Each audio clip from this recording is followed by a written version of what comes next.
Hare Krishna, welcome everyone to Bhagavad Gita class.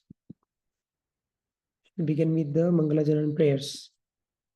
Om Ajnanatimirandhasya Jnananjana Shalakaya Chakshurunmilitam Yena Tasmai Shri Gurave Namaha Shri Chaitanya Manobhishtam Sthapitam Yena Bhutale Swayam Rupa Kada Mahyam Dadati Swapadantikam Vandeham Shri Guru Shri Juta Kamalam Shri Gurun Vaishnavamscha Shri Rupam Shagrajatam Sahagana Raghunathanvitam Tam Sajivam Sadvaitam Savadutam Parijana Sahitam Krishna Chaitanya Devam Shri Radha Krishna Padan Sahagana Lalita Shri Vishakhanvitamscha Nama Om Vishnu Padaya Krishna Pristhaya Bhutale Srimate Bhakti Vedanta Swami Niti Namine Namaste Saraswate Deve Gauravani Pracharine Nirvishesha Shunyavadi Paschat Deshatarine Vancha Kalpatarubhyascha Kripa Sindhuvya eva cha Patitanam Pavanebhyo Vaishnavebhyo Namo Namaha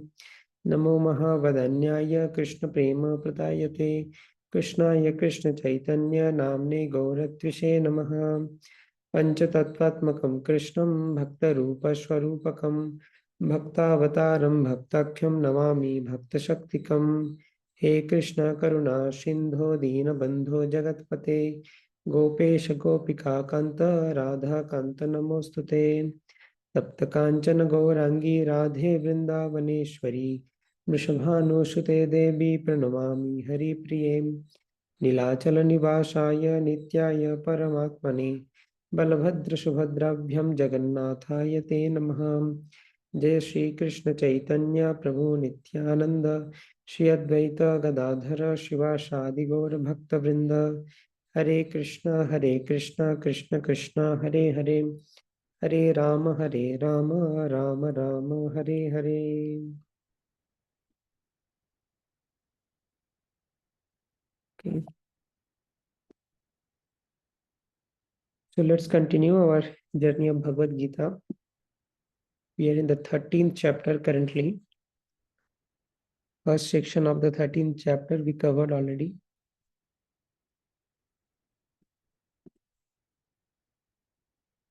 Yeah, the chapter 13 speaks about nature, enjoyer, and consciousness. So in the first 6 chapters, predominantly we have seen different kinds of yogic paths. Arjuna in the first chapter is not willing to fight and giving different arguments.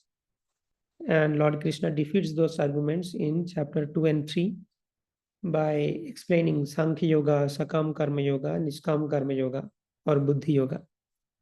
And then in the subsequent chapters, like chapter 4, Krishna has described Jnana Yoga, chapter 5, Karma Sannyas Yoga, which is nothing but Karma Yoga.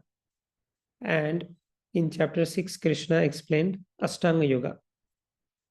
And at the end of chapter 6, Krishna also mentioned that Yoginam api sarvesham madgate nantaratmana shraddhavan bhajate yomam shame yuktatamo mata. Out of all different yogis, Bhakti Yogi is most intimately connected with me. And this is not in Bhagavad Gita. In all different scriptures, Krishna has spoken this again and again. Like in Srimad Bhagavatam, there is also another Gita in Srimad Bhagavatam called Uddhava Gita. So Krishna is giving some philosophical knowledge to Uddhava. Uddhava is a very dear associate of Krishna. So in Uddhava Gita, Krishna also says that na sadhayati mam yogo na dharma shankha uddhava na shadhyayastapastyago jatha bhaktir mamorjita. I am not pleased by any other way. Na sadhayati mam yogo, not by yogic methods. Na dharma, not by so-called religion. Sankhya, Uddhava, not by Sankhya Yoga. Na Swadhyaya, not by the recitation of the Vedas. Tapa, by austerity. Tyaga, by renunciation. Jatha Bhaktir Mamorjita. The way I am pleased by devotional service, I am not pleased with anything else like that. So the essence is Bhakti. Krishna will not force the jiva to accept the path of devotional service. Krishna enumerates different ways of Karma Yoga, Jnana Yoga, Ashtanga Yoga, Niskam Karma Yoga, Sakam Karma Yoga, Sankhya. So Krishna has given all the different ways, but Krishna has given a slight recommendation that in my opinion, the Bhakti Yogi is most intimately connected with me. There is a slight recommendation. Krishna will never force. So that is the first 6 chapters, enumeration of different yogas and a slight focus on Bhakti. In the middle 6 chapters, Krishna explained the knowledge of Bhakti in great detail. Different energies of Krishna, what should be the consciousness during death in chapter 7, 8, 9, 10, 11, 12, these 6 chapters. Okay, and chapter 10 discusses the vibhutis or opulences of the Lord, by knowing which we will be attracted to the Lord to perform devotional service. In the 11th chapter, Krishna has shown the universal form to Arjuna, the form by which Krishna is pervading this entire universe. And by seeing that universal form, Arjuna's Sakhya Rasa, friendship, Arjuna had a mood of friendship with Krishna, and Arjuna came down to the mood of Dasya or servant by seeing that universal form. And in chapter 12 also, that is entitled Devotional Service, Krishna has explained about this devotional service and how Arjuna is asking a question in chapter 12 that who are the greatest, the devotees or the impersonalist, those who are worshipping the impersonal form of you, or the devotees who are worshipping you in your Satchidananda form, who are the greatest? So Krishna emphatically says that for the impersonalist, there is a lot of pain and trouble in their advancement of spirituality. Klesho adhikatarastesham abhyakta ashakta chetasham abhyakta hi gatir dukkham dehavad virabhapyate. So klesho adhikatara, klesha means trouble. The trouble is more for those who worship me in my impersonal form. So there are a certain class of spiritualists who worship Krishna as a light or Brahmayoti. So Krishna, they think that the Supreme Lord does not have any form. But the devotees are interested in the Satchidananda form of the Supreme Lord. Therefore, they worship the deity form of the Lord. So some people might say that this deity worship is idol worship and you are worshipping the dolls. Actually, the Supreme Lord is not having any shape. Because you are human, you are giving this deity of the Supreme Lord a human shape. And their argument is, if there is a dog who is starting to worship God, he will give a dog shape to the God. But it's not the fact. The deity form of the Lord, the shape of the deity is vividly described in the scriptures. And based on these scriptures, we are making these deities and worshipping them. And this deity form of the Supreme Lord is actually the condensed mercy of the Supreme Lord. Why? Because in the conditioned state, we cannot see the Satchidananda form of the Lord. Therefore, the Supreme Lord agrees to come within a deity and accept our service. So that is the science of deity worship. Just like there are electromagnetic waves, but we still need mobile or cell phone to communicate with each other. So similarly, the Supreme Lord is everywhere in each of this, each atom of this universe. Supreme Lord is there. Okay, so in Brahma Samhita also there are different statements like Andantarascha Paramanu Jayantarastham Govindamadi Purusham Tamaham Bhajami. So within this universe, in this Brahmanda, and within every Paramanu, every atom, the Supreme Lord is present. And that form of the Supreme Lord is called Kshirodakashayi Vishnu. In the form of Kshirodakashayi Vishnu, Krishna is present everywhere. But Krishna is not accessible in that form. We cannot see Krishna in every atom. That is not our consciousness. But great devotees like Prahlad Maharaj, they can see Krishna everywhere. Even within the pillar, Prahlad Maharaj could see the Supreme Lord. And when Hiranyakashipu broke apart the pillar, Nishingadev came out from that pillar. So if there is love in the heart, and then our eyes are transformed. Then our material eyes become spiritual eyes, and we can see Krishna everywhere. Premanjana churita bhakti bilochanena shanta sadaiva hridayeshu bilokayanti. Yam shama sundaram achinta guna swarupam govindam adipurusham tamaham bhajami. So the pure devotees can see Krishna everywhere. But for the conditioned souls, Krishna comes in the deity form and accepts our service. Okay. So this is how different subject matters like impersonalist, personalist, and demigod worship, pure devotional service, all these different aspects are described in the middle 6 chapters, 7 to 12. Now we are entering this chapter 13 to 18, the last 6 chapters. And this is predominantly speaking about Jnana Yoga. Jnana means analysis of this universe. So what are the different elements of this universe? And how are they interacting? So similarly, in chapter 13, 3 important elements are discussed of this universe: nature, enjoy, and consciousness. Nature means this material nature, Prakriti. The enjoyer and consciousness. There are 2 enjoyers and 2 consciousness basically. One is the Jivatma and another is the Paramatma. Paramatma is the supreme consciousness, and the Jiva, spirit soul, is also a minute consciousness. And the Jiva is also the enjoyer, and the Paramatma is the supreme enjoyer. Okay, so basically this chapter describes Jiva, Prakriti, and Ishvara, 3 different tattvas and their interactions. In Bhagavad Gita, there are 5 subject matters: Ishvara, Jiva, Prakriti, Kala, Karma. Ishvara means the Supreme Lord. Jiva means the living entity or the spirit soul. Ishvara, Jiva, Prakriti, the material nature. Kala, the time factor. And Karma, the fruity baggage which the Jiva is carrying from multiple lifetimes. So out of those 5 subject matters that are discussed in Gita, 3 are discussed in this chapter: Ishvara, Jiva, and Prakriti. So how this chapter starts?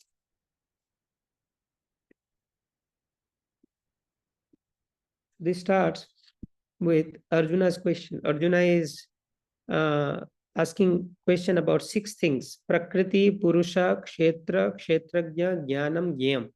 What are they? Let us understand the question first.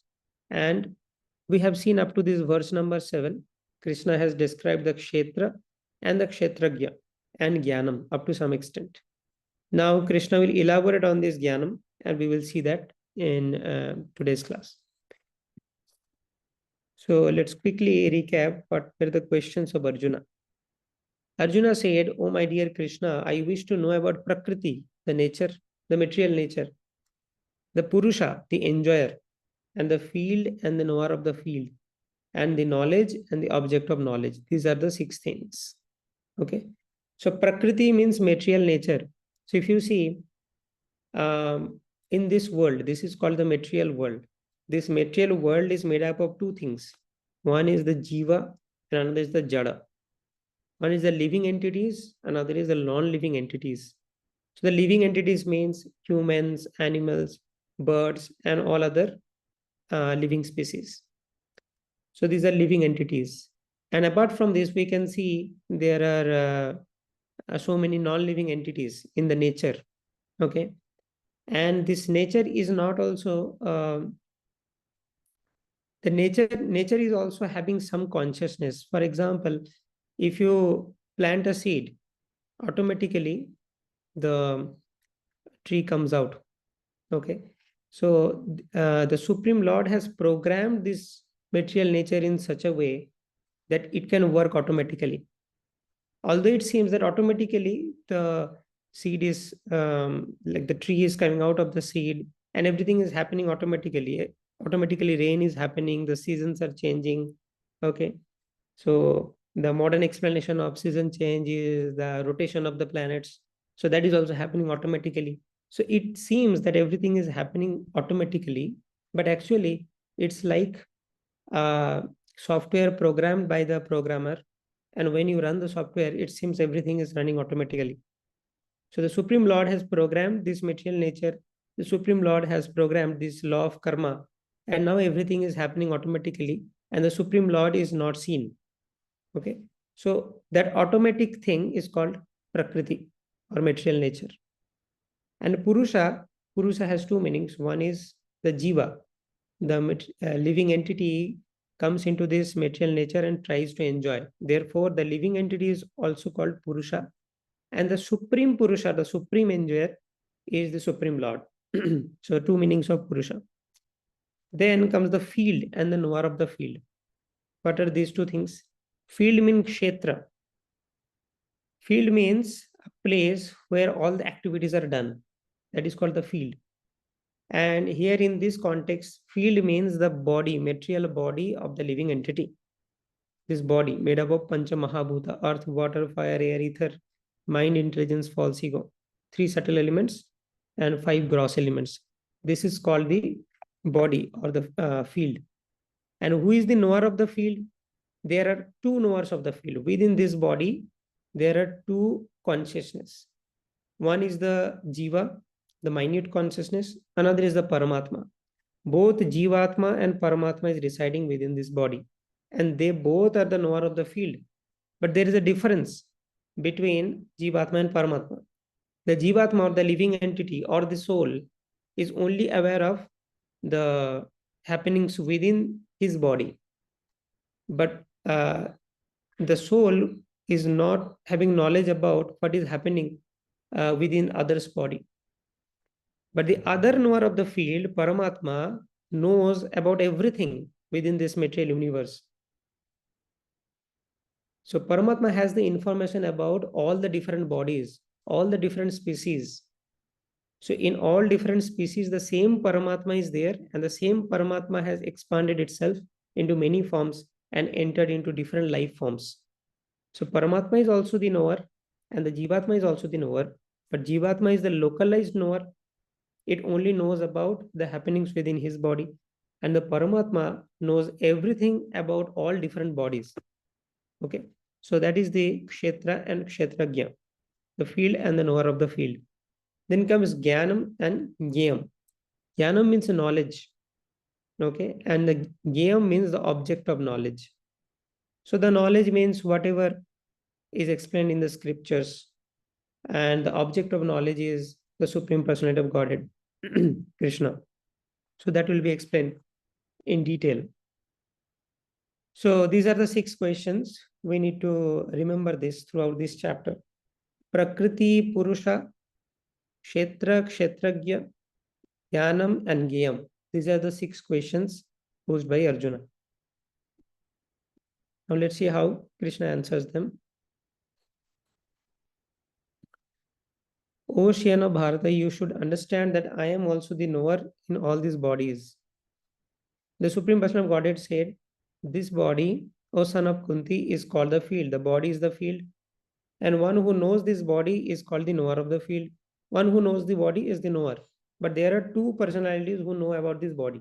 One is Jivatma and another is Paramatma. So they both are knower. And Krishna is mentioning that here. You should understand that I am also the knower in all the bodies. So previously Krishna spoke, one who knows this body is called knower. Krishna is referring to the spirit soul. The spirit soul within the body is knows about the body, therefore he is the knower of the field. Jivatma is the Kshetragya. Now Krishna says, I am also the knower in all the bodies. So Krishna says, I am. Krishna is Paramatma. So Paramatma is also the Kshetragya, but not within only this body, but in all the different bodies. Paramatma is aware of everything. And to understand this body and its knower is called knowledge. Interaction between this Kshetra and Kshetragya. This is also one kind of knowledge. And so knowledge can be of different types. Knowledge about the Supreme Personality of Godhead, knowledge about Paramatma, knowledge about the self or the Atma and their interactions. So everything comes under this knowledge. That is my opinion. So Krishna explained about the Kshetra, Kshetragya and Jnanam. Now please hear my brief description of the field of activity. Krishna elaborates on this field of activity and how it is constituted, what its changes are, whence it is produced, who that knower of the field of activities is, and what his influences are. That knowledge of the field of activities and the knower of the activities, the knowledge of Kshetra and Kshetragya, is described by various sages in various Vedic writings. Although Krishna is the source of all this knowledge, Krishna is quoting different sages as an etiquette. This is an etiquette when we discuss spiritual subject matter, we have to quote the higher authorities. Okay, just like when we discuss science and all, we quote the higher authorities like Albert Einstein and Isaac Newton and other different scientists. It is especially presented in Vedanta Sutra with all reasoning as to cause and effect. The five great elements, false ego, intelligence, the unmanifested 10 senses and the mind, five sense object, desire, hatred, happiness, distress, the aggregate or Mahatattva, the life symptoms and convictions, all these are considered in summary to be the field of activities and its incarnations. So all these different things are produced by the interactions of this Kshetra and Kshetragya. And within the Kshetra, within the field, all these different emotions like desire, hatred, happiness, distress, they all reside within the field of activities. And the field of activities made out of these things, false ego, intelligence, unmanifested 10 senses, mind, five sense objects. The body is made up of these elements, and these emotions are experienced within the body. Okay, so these are in summary with the field of activities and its interactions. Now today we'll start from this text number 8, which will elaborate on Jnanam. So 6 questions again.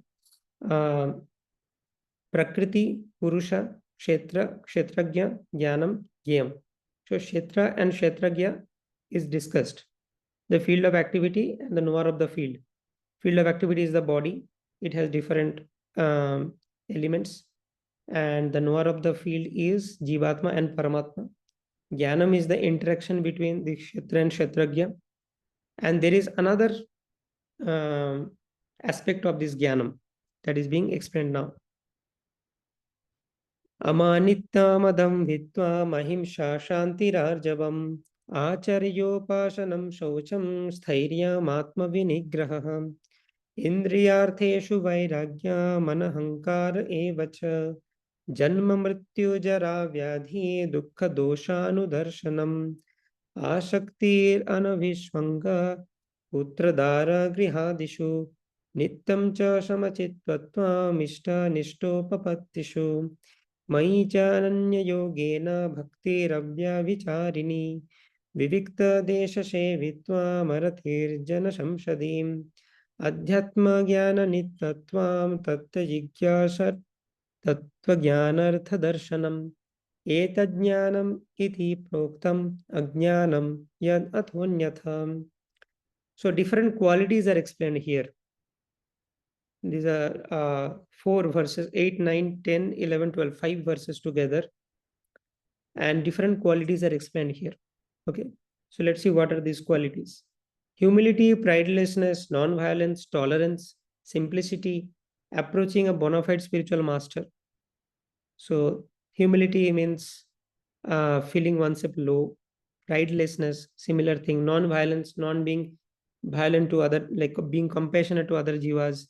Tolerance, simplicity, approaching a bona fide spiritual master, cleanliness, steadiness, nishtha, self-control, means controlling one's senses and the mind, renunciation of the objects of sense gratification, absence of false ego.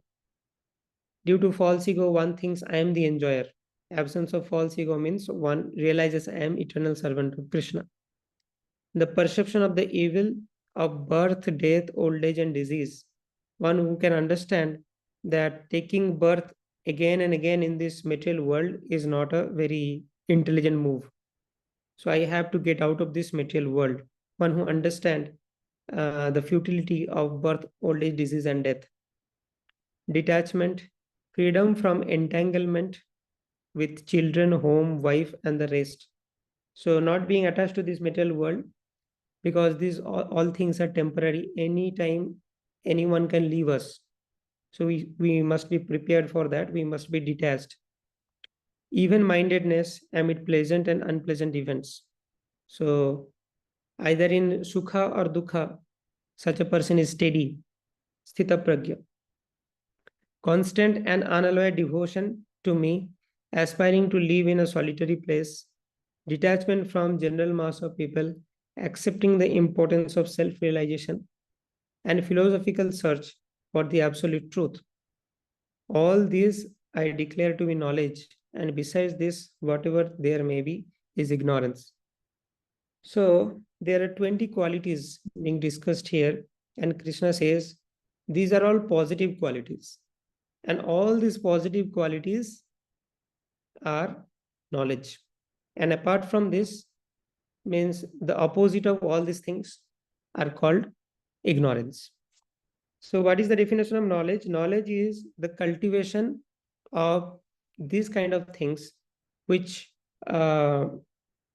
creates positive impression within us. So these are different positive qualities, and this is called knowledge. Suppose you are performing devotional service or you are reading some scriptures. This kind of qualities will be developed by reading of the scriptures, staying in association with the devotees, hearing Srimad Bhagavatam. All these different qualities will be manifested in your character. So that means that is knowledge. That is cultivation of knowledge. And if you are producing the opposite qualities, that means you are cultivating ignorance. So that is the definition given by Krishna. Now, Krishna says, Gyeyam yattat prabhakshyami yad gyatva amritamashnute anadi matparam brahma nasattan nasaduchyate. I shall now explain the knowable, the Gyeyam, knowing which you will taste the eternal Brahman, the spirit, beginningless and subordinate to me, lies beyond the cause and effect of this material world. So, in the first verse, Arjuna is asking these questions and Krishna is answering. Like Arjuna is asking 6 questions. Krishna answered Kshetra, Kshetragya and Jnanam up to some extent in verse number 2 to 7. Then 8 to 12, Jnanam is elaborately explained. Okay. Now 13 to 19, the Gyam or the object of knowledge is soul and super soul. Gyam. This will be explained. So this Gyam is also soul and super soul. And if you remember, the Kshetragya is also soul and super soul. Kshetra is the body, Kshetragya is soul and super soul. Similarly, Gyam is also soul and super soul. We will see why that is the fact. Because Gyam means object of knowledge. Object of knowledge is 2 things. One is self-realization, one is God realization. Self-realization means understanding I am not this body, I am spirit soul. So like if you want to achieve self-realization, you have to understand the soul. And if you want to achieve God realization, then you have to understand the super soul. So therefore, this Gyam is knowing or knowledge about the soul and super soul. Okay. So let's read the purport of this one.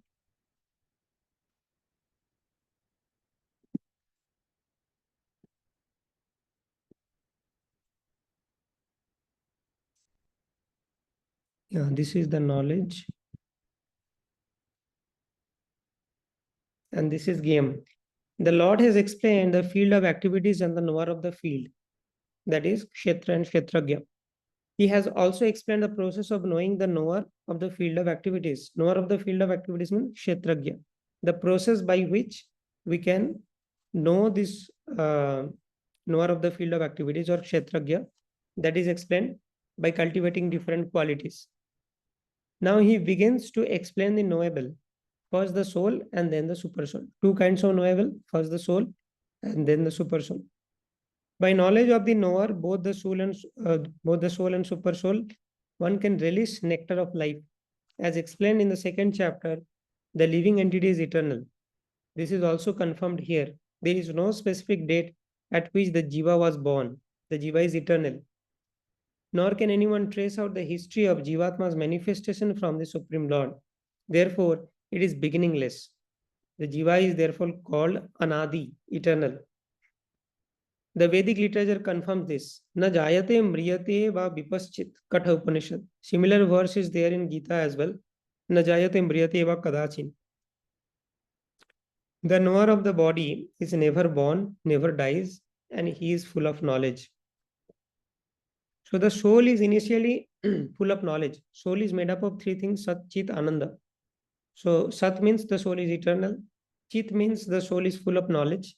And Ananda means the soul is full of Ananda. But when the soul comes within this material body, this Sat, Chit, Ananda qualities are lost. Within the material body, the soul soul is covered by ignorance, and soul is covered by false ego. And due to that false ego, the living entity thinks that I am not this soul, I am this body. And the living entity imagines the qualities of the body to be its own qualities. Like the quality of the body is to perish, but the soul is eternal. But the living entity thinks that I will die someday, because the living entity is covered by ignorance and he thinks I am this body. The soul consciousness is gone and the bodily consciousness is there. So therefore, the living entity thinks I will die someday, and the living entity does not have any knowledge. It is in complete ignorance. It does not know about its own nature. It does not have any information about the Supreme Lord. It does not have any information about who am I, who is the Supreme Lord, what is my relationship with the Supreme Lord, and how can I execute that relationship with the Supreme Lord. It does not have any information. So Sat, Chit, and Ananda. Ananda is also not there. The living entity is not blissful within this material universe. Every time that living entity is depressed in this Dukkhalayam Asashvatam. So this is how, when the living entity or the pure spirit soul is covered by the material body, the qualities of the soul cannot be seen. Satchidananda. The opposite qualities can be seen. Asat, Achit, and Nirananda. So that is spoken here. The knower of the body, Kshetragya, the soul and the super soul. Super soul is always pure. Super soul is never covered by ignorance. But the soul can be covered by ignorance. Initially, he is full of knowledge. But when he comes within the material body, he is covered by ignorance. The Supreme Lord as the Super Soul is also stated in the Vedic literature to be Pradhan Kshetragya Pati Gunesha, the chief knower of the body and the master of the three modes of material nature. In the Smriti, it is said, Dasha Bhuto Hare Reva Nanna Swaiva Kadachana. The living entities are eternally in the service of the Supreme Lord. This is also confirmed by Lord Chaitanya in his teachings. Therefore, the description of Brahman mentioned in this verse is in relation to the individual soul. And when the word Brahman is applied to the living entity, it is to be understood that he is Vijnana Brahma as opposed to Ananda Brahma. Ananda Brahma is the Supreme Brahman, personality of Godhead. So if you see in this verse, Geyam Yattat Pravakshami Yadgatva Mritam Ashnute Anadi Matparam Brahma Na Sat Tan Nasaduchyate. So Krishna is speaking about Brahma. So Krishna is speaking about the Geyam, and we know Geyam is of two types. One is the Jivatma and another is the Paramatma. And Krishna says, I am speaking of that Geyam who is Brahma.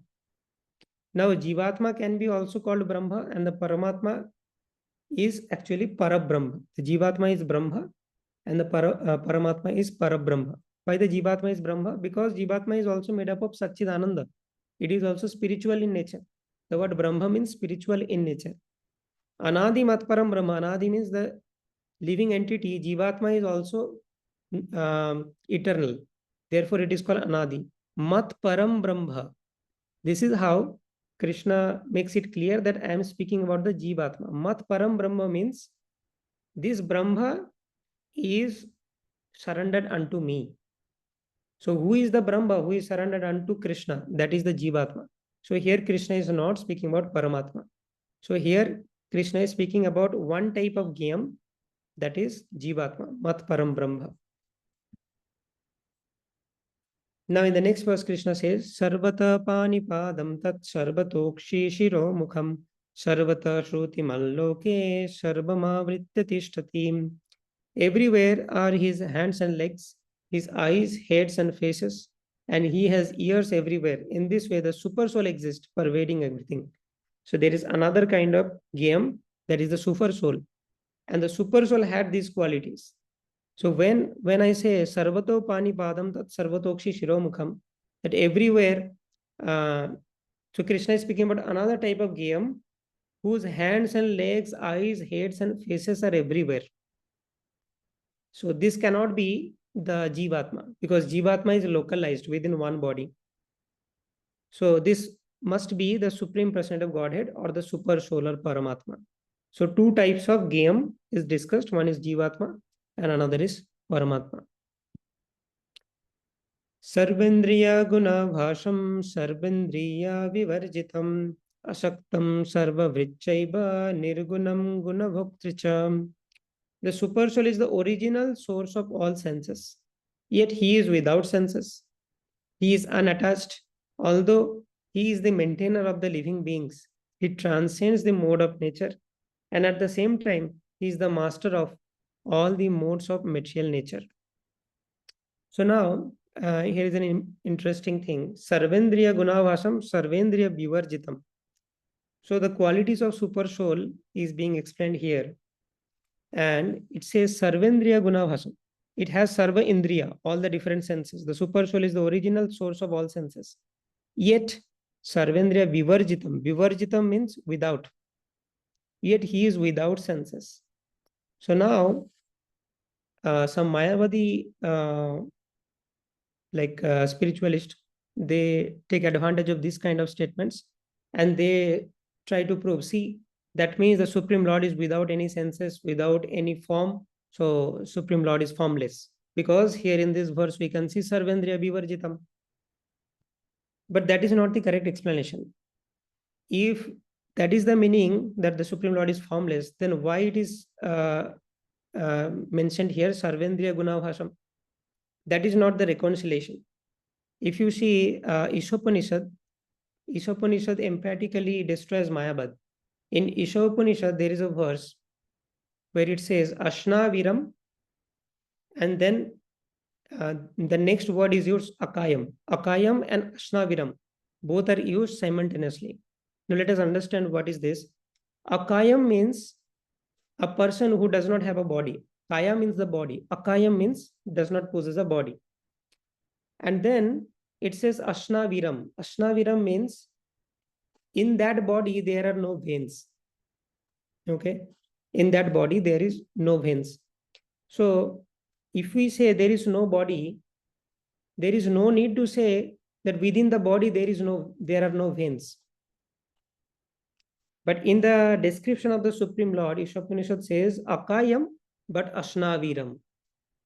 The Supreme Lord does not have any body, but it has some body in which there are no veins. That is the meaning. So what is the reconciliation? The reconciliation is the Supreme Lord does not have a material body like us, which is made up of blood and bones and veins, arteries. The Supreme Lord's body is not like that. The Supreme Lord is possessing a spiritual body, and within that spiritual body, there are no veins, there are no blood, like that. That spiritual body is made up of Satchidananda. There are more scriptural statements, like in Brahma Samhita, Krishna is described by Brahmaji. Ishvara Parama Krishna Satchidananda Vigraha. The Supreme Lord is also having a form, but that form is made up of Satchitananda. So that is the correct explanation. If you see all the different scriptures, that is the correct explanation, that the Supreme Lord, in many places in the scriptures, you will find the Supreme Lord does not possess a body. The Supreme Lord is Arupam. The Supreme Lord is Nirgunam, does not possess any qualities, does not possess any form, something like that. But the actual meaning is the Supreme Lord is not having any material form, any material qualities. But the Supreme Lord is having all spiritual qualities, all spiritual form. That is the real purport. Okay, so Yes, the super soul is the original source of all senses, yet he is without senses. So what is the meaning? The Supreme Lord is having spiritual senses, not material senses. He is unattached, although he is the maintainer of all the living beings. He transcends the mode of nature. At the same time, he is the master of all the modes of material nature. The Supreme Lord, although the source of all the senses of the living entities, does not have material senses like they have, like the living entities. Actually, the individual souls have spiritual senses, but in conditioned life, they are covered with material elements, and therefore the sense activities are exhibited through matter. What to speak of the Supreme Lord? Even living entities like us, we are also having spiritual senses. But because we are within the material body, those spiritual senses, spiritual mind, spiritual intelligence, everything is covered. Now all the material components are dominating. After liberation, we will get a spiritual body, and we will also experience our spiritual senses, our spiritual mind, intelligence, and not false ego, but true ego in the spiritual body. What is true ego? True ego means to accept that I am eternal servant of Krishna. That is called true ego. The Supreme Lord senses are not so covered by material contamination. So therefore, the Supreme Lord's senses are transcendental or spiritual, and therefore called Nirguna. Guna means the material modes, but his senses are without material covering. It should be understood that his senses are not exactly like ours. Although he is the source of all our sensory activities, he has his transcendental senses, which are uncontaminated. So the Supreme Lord is Sarvendriya Vivarjita, means the Supreme Lord is not having any material senses. This is very nicely explained in Svetashvatara Upanishad in the verse Apanipado Javano Grahita. The Supreme Person of Godhead has no hands which are materially contaminated, but he has his hands and accepts whatever sacrifice is offered to him. That is the distinction between conditioned soul and super soul. He has no material eyes, but he has eyes, spiritual eyes. Otherwise, how could he see? He sees everything, past, present, future. He lives within the heart of the living being, and he knows what we have done in the past, what we are doing now, and what is awaiting us in the future. This is also confirmed in Bhagavad Gita. He knows everything, but no one knows him. Vedaham samatitani vartamanani cha Arjuna bhavishyani cha bhutani mamtu vedana kaschana. It is said that the Supreme Lord has no legs like us, but he can travel throughout the space because he has spiritual legs. In other words, the Lord is not impersonal. He has his eyes, legs, hands, everything else. And because we are part and parcel of the Supreme Lord, we also have these things. But his hands, legs, eyes, senses are not contaminated by material nature. So here we can see two types of Giyam are being discussed, the Jivatma and Paramatma. And now the distinction is very clear. What is the difference between this Jivatma and Paramatma? So the Jivatma is also having spiritual senses, and the Paramatma is also having spiritual senses. Jivatma's spiritual senses are covered by material ignorance. And after liberation, Jivatma will experience that. But for Paramatma, he's always experiencing the spiritual, he's always having the spiritual senses. Okay. And in the next verse, Krishna says, Bahirantascha bhutanam acharam charamevacham Shukshmatvat avijneyam durastham chantike chatat. The supreme truth exists outside and inside of all living beings, the moving and non-moving, because he is subtle, he is beyond the power of material senses to see or know. Although far, far away, he is also near to all. So this means the supreme truth, means the Supreme Lord or the Super Soul, exists outside and inside of all living beings. Let's understand every word. Outside and inside of all living beings. Inside of all living beings, he is there as Paramatma. Outside of all living beings, he is there as Kshirodakoshai Vishnu in every atom. The moving and the non-moving. Okay. So the moving means the animals and the living entities. Non-moving means the mountains, trees. He is there in everything. Because he is subtle. Subtle means he cannot be seen with naked eyes or our senses. So we already discussed, although the Supreme Lord is residing in every atom, we cannot experience him. So he is beyond the power of material senses to see or know. Although far, far away, although far, far away means he is there in the spiritual world, Golok Vrindavan, which is far, far away. He is also very near to all. He is just within my heart, very near and very far also. So that is the meaning. This is again the description of the super soul. Although the super soul appears to be divided among all the different beings, he is never divided. He is situated as one. Although he is the maintainer of every living entity, it is to be understood that he devours and develops all. So it might seem that the Supreme Lord, as Super Soul or Paramatma, is divided. The one Supreme Lord is divided into different Paramatmas within the heart of different living entities. But no, all these different Paramatmas, they are connected. One beautiful example is, suppose in a place you have 100 ponds. 100 small ponds are there in one place, okay? And when the sun rises in the sky, you can see sun's reflection in all those 100 ponds. But those 100 reflections of the sun, they are not different. They are reflections of the same sun. So similarly, the same Supreme Person of Godhead, Krishna, is reflected in everyone's heart as Paramatma, and all these Paramatmas are connected. Okay, and they are one like united tattva, that is called Paramatma. Jyotishamapi tajyotish tamasha paramuchyatim jnanam gyeyam jnanagamyam hridhi sarvasya vishtitam. He is the source of light in all luminous objects. He is beyond the darkness of matter and is unmanifested. He is the knowledge. The Paramatma is the source of knowledge. He is the object of knowledge. That means he is the Gyam also. And he is the goal of knowledge. He is situated in everyone's heart. Okay. Iti kshetram tatha jnanam gyeyam choktam samashatah madbhakta etad vijnaya madbhavayopapadyate. Thus the field of activity is the body, knowledge, and the knowable. Field of activities mean the kshetra, kshetragya, jnanam, gyam have been summarily described by me. Only my devotees can understand this thoroughly and thus attain to my nature. So 4 out of 6 questions of Arjuna is already answered. 6 question, Prakriti, Purusha, Kshetram, Kshetragya, Jnanam, Gyam. These 4 things, Kshetra, Kshetragya, Jnanam, Gyam, are covered. Now Prakriti and Purusha will be described from verse number 20 onwards. So we will see that in the next class. So 2 things are remaining, Prakriti and Purusha.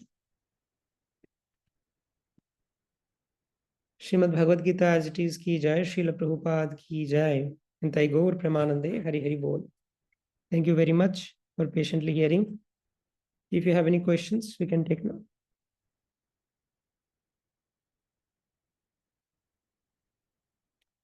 Also, tomorrow is Janmashtami. You should celebrate this appearance day of the Supreme Person of Godhead. You can either go to some ISKCON temple nearby, or you can do some Abhishek in your home, sing some bhajans, and hear the Janmashtami classes. This is how you should celebrate Janmashtami within home, or you should celebrate with devotees within the temple.